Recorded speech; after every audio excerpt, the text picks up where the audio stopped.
This tutorial is for anyone out there who is brand new to the Mac. So if you're a PC user who is thinking about switching, or a new Mac owner who just never had someone teach them the basics, then this is the class for you.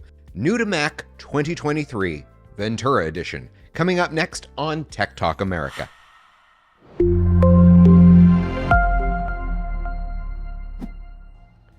One of the things that can be frustrating, especially for Windows PC users who are making the switch to Mac, is learning all of the different keyboard shortcuts. To help you make the transition process a little bit smoother, I have created a free PDF guide that you can download on my website at techtalkamerica.com. The account you see on your screen is a brand new account that I just created. All of the settings for this account are still set to the default options, so once we get into System Settings, formerly known as System Preferences, I'm going to walk you through all of the settings that I kindly suggest you change. Today's video does contain a sponsored segment thanks to our friends at softwarekeep.com, but we'll get to them a bit later. Without any further ado, let's begin the class.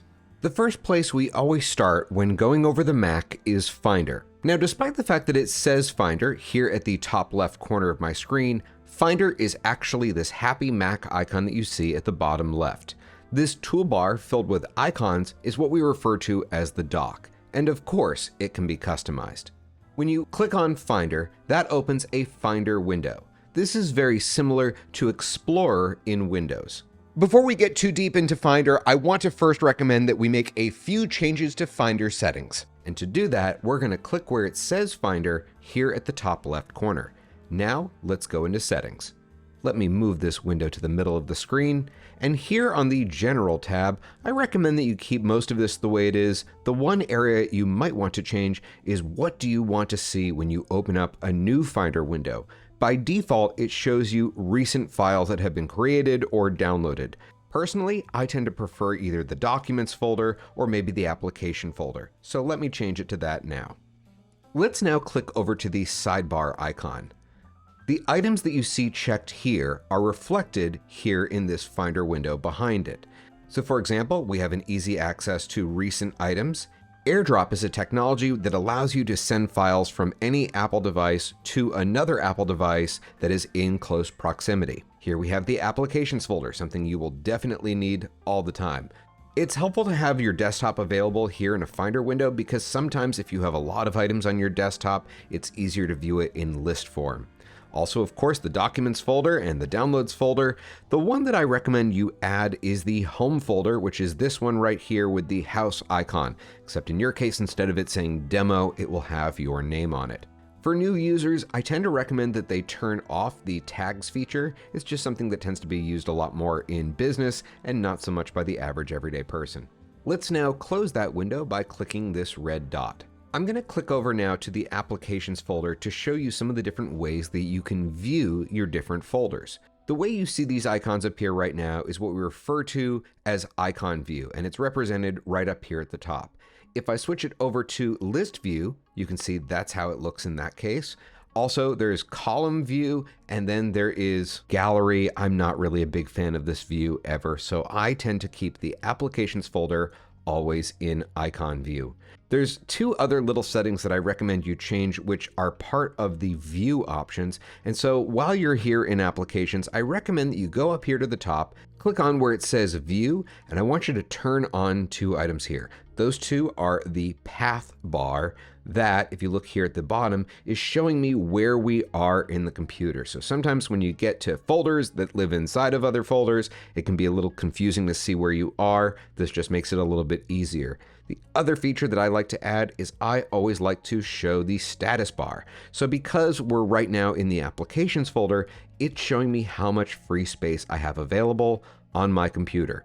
The general rule of thumb that you should know is that you always want to try to have at least 20% of your hard drive free in order for your Mac to function at its peak performance. If you ever want to add one of your applications to the dock, all you have to do is click on it and drag it and drop it there. For example, one of the apps that I have that I use all the time is Final Cut Pro. It's how I made this video. If I want to add it to my dock, all I have to do is drag it and drop it there, and that way it'll stay there the next time I turn on my computer. Likewise, if you ever want to remove one of these apps, let's say you don't use Keynote, you can drag it and drop it off of the dock and it's removed. Notice Keynote is still here in my computer. All I did was remove the shortcut. You see this little vertical line? If I click on that, I can drag up or down to increase or decrease the size of the dock. You're also able to do that from inside of System Settings. The trash icon, you guessed it, is for trash. So if you have files like, oh, I don't know, screen recordings that I just did of this class that didn't go so well, you can put them in there and then click empty. I now want to talk a little bit about the Apple menu here at the top left corner. There's a lot of really important things up here. The first item you'll see is where you can find out information about your Mac, including your serial number, as well as your AppleCare status. Here in System Settings, we have a lot of different things that we're going to go over. I'm going to come back to that in just a moment. The App Store is one of the ways that you can download apps for your Mac. This requires you to create something referred to as an Apple ID. Your Apple ID is an email address and password that are used to purchase, for example, apps in the App Store, movies, music, etc. Here we can see recent items.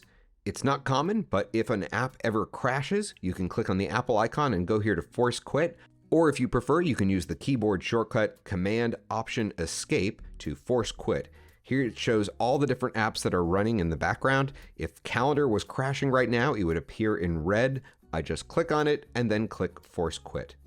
Below that, we have our options for sleep, restart, and shut down, as well as options to lock the screen or log out of the current user account. Let's now go back to System Settings because we have a lot to go through in here. Let's start with the first item at the top. This here is where you're going to sign in with your Apple ID, so give me a moment so that I can do that. I have a demo account that I use for this purpose. There's a lot of fake contacts. There's a few fake photos in there. Well, the photos are legit, but the contacts are all fake. So let me do that real quick. So now that I have logged in, I can access all the different information about my Apple ID. One of the other things that we need to talk about is iCloud. So iCloud is a way that you can synchronize and back up your most important information, especially your photos. So what I tend to recommend that you do is check pretty much everything in this list. The only reason why mine doesn't show passwords and keychain as checked is because this is a fake account. But normally, I absolutely do recommend that you use keychain. That is, if you also have an iPhone. It's just a really good idea generally to keep all of your information inside of one ecosystem. That way you only have one place to go to get all of your calendars or your contacts, etc. Let's now go here into Wi-Fi. This is where you can access the different wireless networks that are around you. So obviously you would click on the network and then type in the password. Here we have Bluetooth options. So if you have something like a Bluetooth keyboard or mouse, this is where you would go to connect that. We don't really need to talk about network. Notifications are something you'll probably want to take a little bit of time to customize. Basically, all of these different apps that you see here have the ability to deliver notifications. These come in a form of a pop-up at the top right corner. So for example, if you don't care about something like the Tips app, you can turn that feature off so that it doesn't bug you. The focus mode feature that you see right here was recently updated for macOS Ventura, and it's got some pretty amazing capabilities. What this will basically do is give you the ability to shut off notifications from certain apps, potentially from certain people during certain conditions, whether it's based on where you physically are, what apps you're using, etc. If you want to learn more about how to use focus modes, check out my dedicated video on that topic. There's a link in the video description. General contains a lot of important information. For example, if I want to find out information about my computer, I can click on About. For example, I can see which model I'm working on, the serial number, my AppleCare status. In general, I do tend to always recommend AppleCare. It's just a good idea as far as protecting your investment. Let's go back a screen and go over some of the other items here. Software update is where you can go in here to manually enable a software update. Certain updates you can have install automatically. If I click on this little lowercase letter I, which by the way is known as the inspector on the Mac, this is where you can customize what types of updates can run automatically. I tend to recommend different things for different people, so just go with whatever you feel comfortable with. Storage, this gives us an easy way to see what is taking up the most space in your computer. One of the things that I always do whenever I'm working with clients for the first time is I always like to help them clean up some junk files. This is usually one of the first places that I go to look for items that might be taking up a lot of space. Let's go back. The last item I wanted to point out in this list is transfer or reset. If you're ever going to be moving your data from your present Mac to a new one, this is one of the ways that you can move your data. However, if you are soon going to be purchasing a new Mac, especially if you're on one of the Intel Macs, you might want to check out my video on the best method to migrate your data, because sometimes this isn't the best solution for everyone. Also important in this list is erase all content and settings. So if you're ever going to be selling your Mac, you want to make sure that you click that button first. Let's now click over to appearance. Now, right now I have my computer set in light mode, but if I turn it over to dark mode, you'll see what happens. All the colors flip. So this is a lot easier on your eyes, especially later in the day as the sun is setting. What I tend to recommend is that you go with the automatic option here. So that way it'll start out in light mode, and then when the sun sets, it'll automatically switch over into dark mode. Just makes it a little bit easier for you to shut down at the end of the day. You can also add an accent color, for example, in the top menu bars. I just like keeping it on multicolor, keeps it fun and interesting. Over here, we have the sidebar icon size. Notice how big the icons are right now. If I change it from medium to large, there we go. A little bit easier to read now. There's another setting that I'm going to show you in a moment that is perfect for people who have vision issues that will make everything a little bit larger. Another setting I tend to recommend for new users, you'll notice there's an option here to show scroll bars automatically when scrolling or always. For example, this list right here, you can see it goes beyond this, and what happens is on my trackpad, if I swipe up with 2 fingers present on the trackpad, it scrolls just like that. Again, especially if you're new, you might want to switch it to always, and now you can see there's a nice little scroll bar there so that I know this menu continues on further. Let's now talk briefly about accessibility. One of the things I love about Apple and respect them for is they've done some really incredible things to help people who have different disabilities. One of my favorite types of clients to work with are people who have these different challenges and need this technology to be able to just basically function. For example, I have clients that I've worked with who've been diagnosed with ALS, and now they have options where you can use your head to control the cursor. You can even use your voice to do virtually everything on your Mac. So there's some really amazing accessibility options that are out there. Control Center is actually what you see up here at the top right corner of my screen. These 2 little icons give you access to several different types of settings, and you can customize them all in this list. Siri is the automated assistant on the Mac, and I personally use this all the time on my phone and my iPad, and of course my Apple Watch, but not so much my computer. If you want to use Siri, go ahead, turn it on. When you see this screen asking about if you want to share audio recordings, I strongly encourage you to do so. They're not listening to your conversations. It just helps improve the accuracy.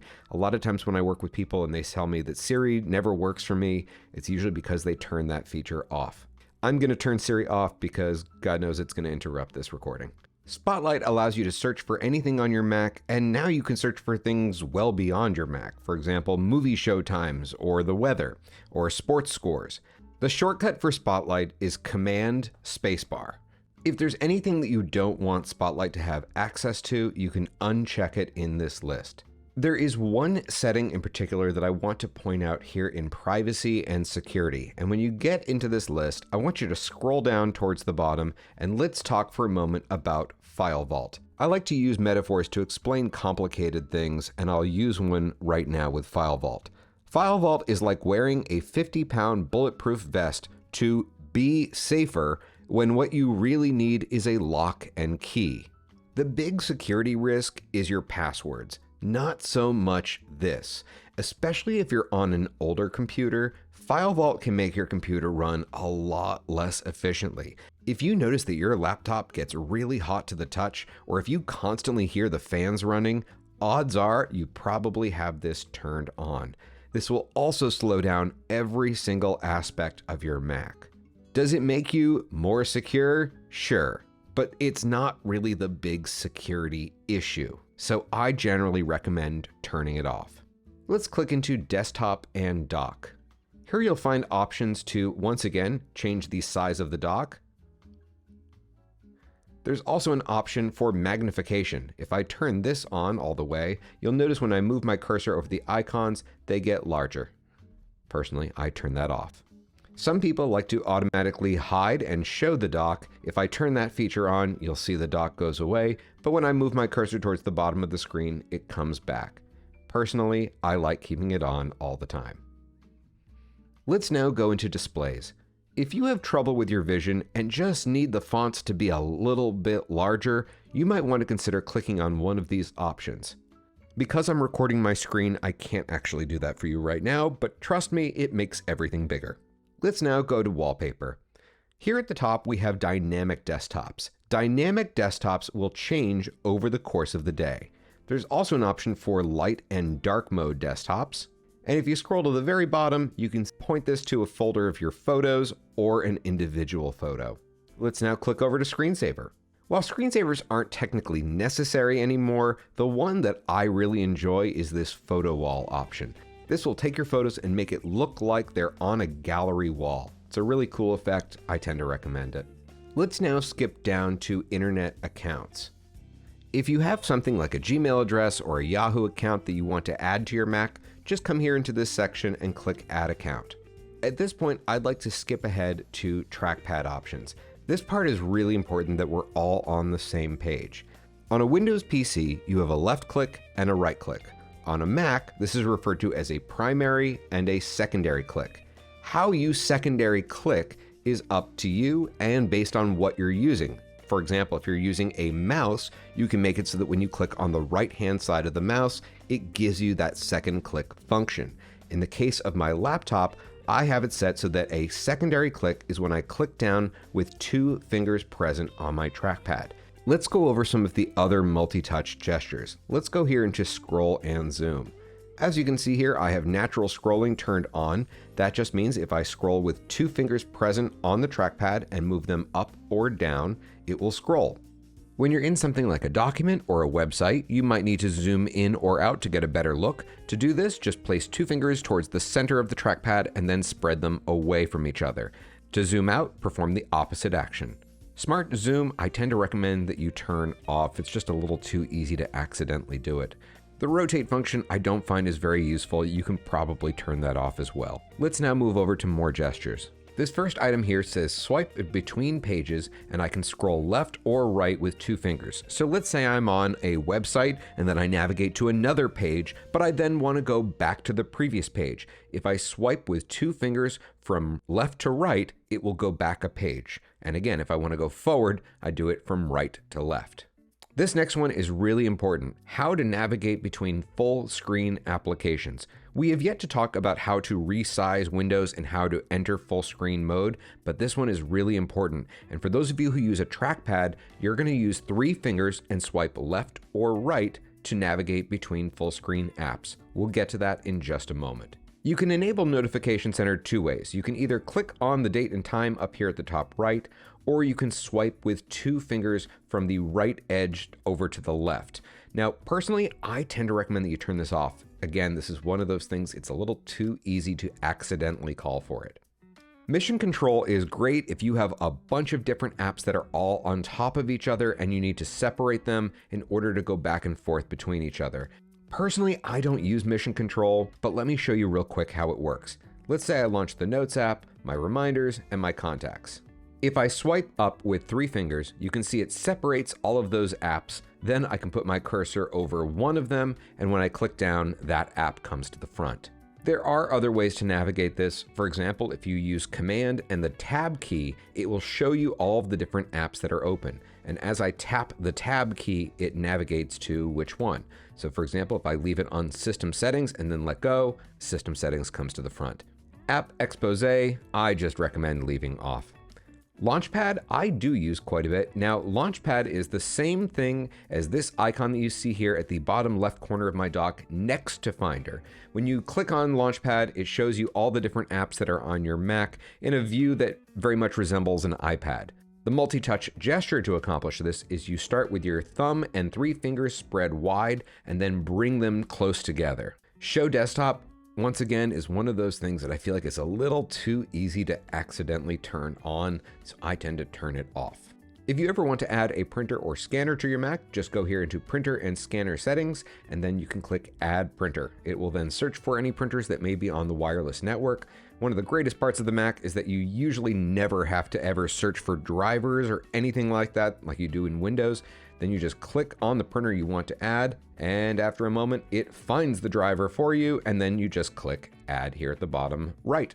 A moment ago, I taught you the multi-touch gesture to navigate between full screen apps and referenced that I still needed to teach you how to put apps in full screen. I would now like to do that. Let's say I open up Safari and I want to make sure that I'm using as much of my screen as possible. For now, I'll just go to my own website. To put a website or anything in full screen mode, all you have to do is go here to the top left and click on the green dot. So now you can see it takes up the entire screen. Referencing the multi-touch gesture that we just went over, if I want to get back to my desktop, I just need to swipe with 3 fingers on my trackpad from left to right. If I want to get out of full screen mode, I can just move my cursor to the top of the screen, the navigation bar pops down, and now I can click the green dot again, and it restores it to its original size. The orange dot to the left of the green dot can be one of 2 things. You can either minimize the window into the dock, like so, and when I click it, it comes back to its normal size. Or if you go up here to the top right corner and go into Control Center, you'll notice that we have this new feature called Stage Manager. When Stage Manager is enabled, when you go to hit the orange dot, you'll see that it goes off to the left-hand side of the screen. So I tend to think that this is potentially a great feature for those of you who have a large screen that you're working with, something like an iMac. But if you're on something like a 13-inch MacBook Pro, you might find it easier to keep it so that it minimizes into the dock. Different preferences for different people.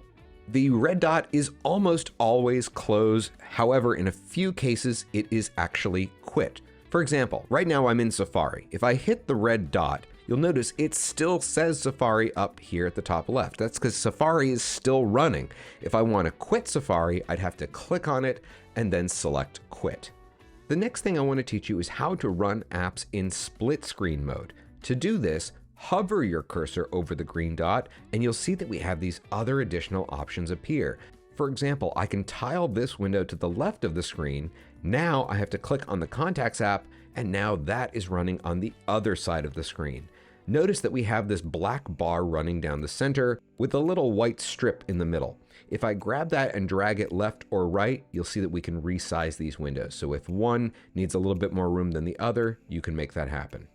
Because this is a new to Mac class, the last thing that I want to do is make anyone feel overwhelmed with information. So here's what I want to say.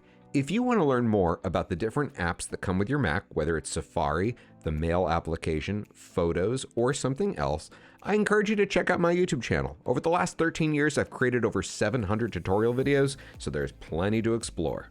One of the techniques that I always like to cover in my new to Mac class is how to select multiple files.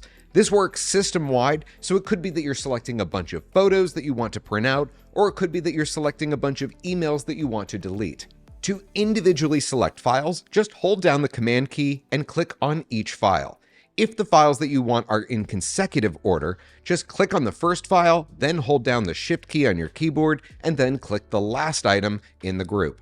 One of the little tips and tricks that I wanted to throw into this video is how to use a feature in the Mac called text replacement. I want you to go to the Apple icon at the top left and now go into System Settings. Now I want you to scroll down in this list and click on Keyboard. Here on the right, you will see an option for text replacements. This is one of those little features that you can get really creative with. Here's an example of one that I think everyone will find to be very helpful. Click the plus symbol that you see here at the bottom left, and in the column where it says Replace, I want you to type in the first letter of your first name 3 times. So in my case, I'll do Triple D. Then in the column where it says With, I want you to type in your email address. Now click Done. So let's say I'm on Safari browsing the web and I go to some website where they want me to fill in my email address. All I have to do is type D 3 times, followed by the space bar, and when I do, it replaces it with my email address. And best of all, this feature syncs with your iPhone, so you can do it there too. Just for this segment, I need to switch over to my real account on this computer. One of the newer features on the Mac is you can now use your iPhone as a scanner. There are technically 2 different ways that you can do this, but I'm just going to teach you my favorite way. On your iPhone, open up the Files app, and for this demo, I'm going to use my desktop folder. Now I'm going to tap on the three dots icon that are located here at the top right. Now I'll just tap Scan Documents, hold my iPhone over my document, and if there are more pages that you need to add to your document, you can scan them so that they're all part of one document. When you're done, click Save. Now check this out. If we switch over to my Mac, you will see on my desktop is that document. This is an example of why I do recommend using iCloud to store the files on your desktop and documents folder. It allows you to seamlessly go back and forth between devices. Another trick that I wanted to include in this tutorial is about a feature called Universal Copy and Paste. As long as your Mac, iPhone, and iPad are all signed into the same Apple ID, you can copy something on one device and then paste it on another device. Windows users, of course, you are used to using Control-C and Control-V to do this. On the Mac, it's the same thing, but instead you use the Command key. Whenever I work with clients who have just bought a Mac for the first time, one of the pieces of software that I like to discuss with all of them is Microsoft Office. A lot of people think in order to get Office, you have to pay a yearly subscription fee. But the thing is if you're a basic user, you really don't need to go with their annual plan. So here's a little trick, and this is where our sponsored segment comes into play. If you go into the video description, you will find a link that will bring you to this page. This is Office for Mac 2021 Home and Student Edition. Unlike Office 365, this is the version that comes with a lifetime license. And check this out, when you enter in coupon code TECH20YT, it will lower the price by an additional 20%. So it's a great way to save a little cash. If you ever need help with your Mac and would like to work with me one-on-one from the privacy of your own home, you can book a 1-hour tech therapy session on my website at techtalkamerica.com. I work with both individuals as well as couples. We meet through Zoom and the entire session is recorded. Thank you so much for watching, everyone. This is David A. Cox with Tech Talk America. Class dismissed.